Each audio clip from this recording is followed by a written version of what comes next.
when we looked at the apartment, they had never shown us Robertson Key. But I remember walking down there and walking around and seeing everybody was Caucasian. Meet Robert Chadwick. He is an American who grew up in Boston, lived in South Korea, and has been residing in Singapore for almost 10 years, where he runs a mortgage finance business. Robert shares with me why Singapore is the top choice for Westerners moving to Asia, how he assists ultra-high net worth Singaporeans in increasing their wealth, and explains how nearly anyone can become a real estate investor. I'm Max, an entrepreneur and YouTuber based in Singapore. Let's go!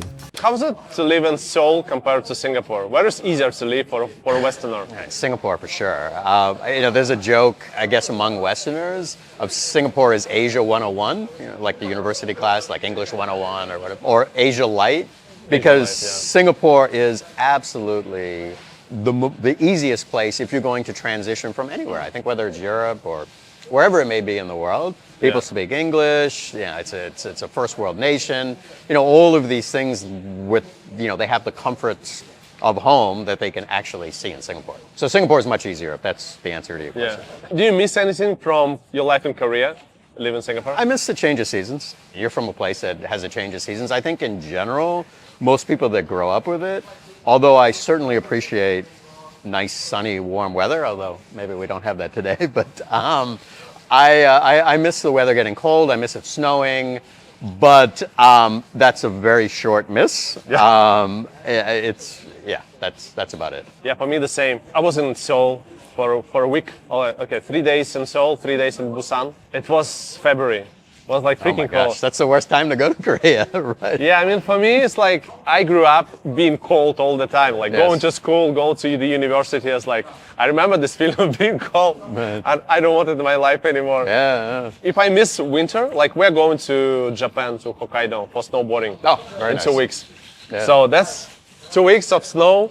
Like beautiful, like countryside in Japan, but that's kind of enough. Right. That's probably the perfect, 2 weeks is enough, certainly. Yeah. When you live in Korea, you obviously feel that you're different. In Singapore, like, do you feel foreigner or you feel like it's your home, it's your place? So I don't. And it's very interesting that you would say that, because when I lived in Korea, even though I lived in a predominantly expat area, I was still a foreigner. Everybody that lives in Korea is mostly Korean. I think it is changing a little bit, but 2010 for sure. And I knew that I was a foreigner, but it also played to my advantage because everybody wanted to talk to you. They didn't want something from you, but they wanted to learn from you, which was super neat. And then I remember this very, very specifically. When we first moved to Singapore, we lived in River Valley. We lived at Rivergate. And when we looked at the apartment, they had never shown us Robertson Key. They had just shown us the apartment, and I didn't know that existed down there. But I remember walking down there and walking around and seeing everybody was Caucasian. and I was like, wait a minute. Here, I think it's much more multicultural. You can meet somebody from anywhere in the world, and I think there's a much stronger mix of Singaporeans being friends with Westerners or foreigners, as opposed to Korea. Korea was very much separated. Yeah, it's funny. I interviewed Tony Fernandez. After the interview, he complained. He started eating his lunch when I wrapping up. He was like, I was just at this place, and it was only white people. Right. I was like, River Valley? He said, yeah, River Valley. Right, exactly. Yeah. He's like, what's going on? Why? I'm in London or where? But Sentosa is the same way. We've been in Sentosa for 7 years, and it's almost all foreigners that live here. Singapore is a very easy place to live. And like, if you are from anywhere in the world, Singaporeans are very okay with foreigners living next door to them. Certainly. Because that's how country was built for the last like 50, 60 years. They actually saw more and more foreigners. So it's not like, oh, this is a foreigner. Can I take a photo? Yeah. It's not this way. Absolutely. And I think I was very fascinated with that. And I really respect like Lee Kuan Yew and what he did, because not only do they have local talent, but his idea of bringing in foreign talent to be able to bring Singapore to what it was, in a 60-year period, absolutely amazing. But it's being able to accept other cultures into your culture and assimilating. You go to hawkers? I do. The hawker center, which I love, which probably isn't what most people would consider a hawker center, but for me, when people come to visit Singapore, besides touring them around everywhere. Lau Pa Sat? No. The one at Marina Bay Sands. So, like our thing when people come to visit is we take them for the hawker food, and then take them over to the super trees. You know, get a bottle of wine or something, and then sit out on the grass and watch the super trees. Yeah. So, yes, but probably not to Singapore standards hawker food. When was your first, let's say, success story? You know, when I moved to Hawaii, when I got there, I couldn't find a place to live. So I was looking in the newspaper, and again, this was for the internet. I would look through these little 3-line ads in the newspaper, and there would be 3,000, and I can tell you the number because I counted it every week for probably 6 months of ads for properties to rent that if I would have seen a photo of it, or if I would have seen a picture or some sort of reference besides like 6 words in a line in a newspaper, I wouldn't have gone to see it. I mean, if I would have showed up, I would have been like, oh, okay, well, I probably wouldn't like to rent this place, or for a variety of reasons.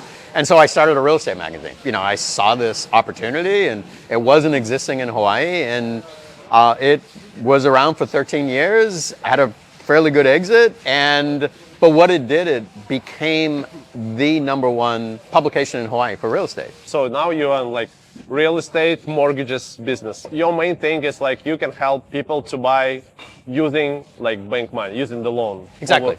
Yeah, anywhere in the world basically, or in many places in the world, right? Using leverage, obtaining a mortgage, that's our whole business. You know, if you talk about the U.S., we can get 75% financing. In most countries, we're probably 70%. We've opened up markets recently, like we can do mortgages in Dubai, we can do mortgages in Japan, hopefully Niseko pretty soon. So if you're going there and you find something that you like, well, hopefully we'll be able to finance it. But in most major markets, we've been able to establish, if we're not doing it ourselves, we've been able to establish some sort of lending relationship. And in Singapore, you do what? The only thing that we do in Singapore is asset-backed or asset-based lending, which in Singapore is more commonly known as bridge lending. So a property is worth X, and we can lend Y. Normally, it's up to 70, 75%.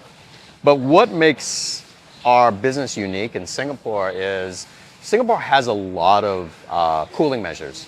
And it makes sense because Singapore is a small country and they need to keep the prices within reason. They don't want it to be like a Hong Kong. But there are loan possibilities if somebody needs liquidity. We see this in Singapore all the time, and it's not just Singapore, it's most countries where real estate has appreciated a lot over a period of time. People are asset rich and cash poor. Doesn't mean that they're stressed or de-stressed. It just means if they need access to liquidity, the loan programs that we have in Singapore are super unique. You know, the financials aren't really an issue. It's based only on the value of the asset. If you had a GCB, for example, and we've done a lot of GCBs this year, as a company, only in Singapore, we've done over 400 million in transactions, so it's quite significant. The highest loan to value that we did was up to 82%.